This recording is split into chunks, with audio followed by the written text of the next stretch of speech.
so I'm going to turn this over now to, once more, to that very independent senator from Vermont, Bernie Sanders. John, it's a good thing that you asked me to say a few words, or I knock off that whole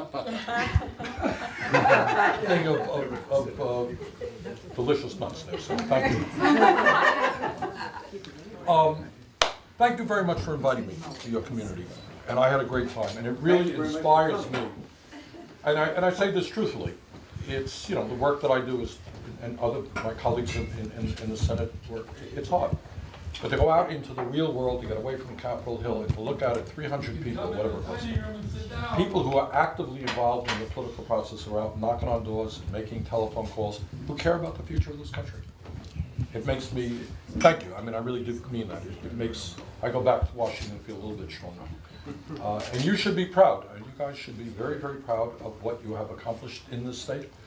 I think the Iowa caucus, that concept of the caucus, is unique in America. Don't lose it. Don't let them take it away from you. No. And I'm sure there will be pressures over the years from people who do not like ordinary people getting involved in the political process. You know, we have similar type activity in terms of our town meetings. So keep up the good work. And someone I was just, who was I just talking a moment ago? The issues that we face are in fact enormous, but they are solvable issues. And we just cannot allow ourselves to get depressed or to be in despair. We can solve it. We can put people back to work. We can reverse climate change. You know what? We know how to do it. I've been in homes where we've had funding, reducing carbon emissions by 50%, lowering fuel bills, putting people to work. There's an explosion in solar energy, as you know. This state soon will have, what, 40% of its energy coming from wind? That's no small thing. Technology developing every single day. We can do that. All right. Healthcare, we know how to do healthcare. But you have a system which is so dysfunctional that it's beyond belief. It's so wasteful and crazy. But the problem that we have, as I just mentioned, as all of you know, you have a few people on the top who could care less. They could care less about everybody else, and it's really, somebody wrote this, it was a guy, well, I won't go into the whole thing, but it really is, I'm not a psychiatrist, but some of these guys are suffering from the same illness that alcoholics or drug addicts suffer from. They need more and more. Why do you need more when you have $100 billion? Why do you need major tax breaks? Why are you spending money to cut Social Security and Medicare when you have more money than your family can use in 1,000 years? Why? Why? Why?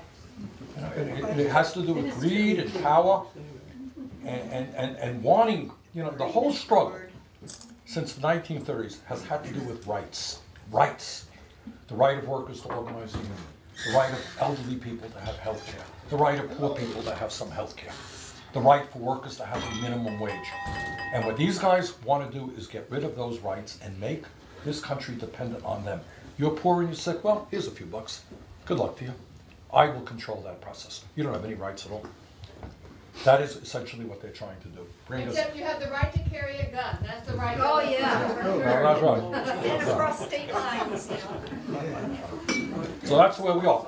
But let me just conclude by saying this, is that all of the issues, virtually all, where the Republicans are in trouble, is that on issue after issue, their views are way out of touch of where the American people are. Go to your strong Republican districts in this state and ask people if they think we should cut Social Security and give tax breaks to billionaires. They will tell you no. They will tell you no.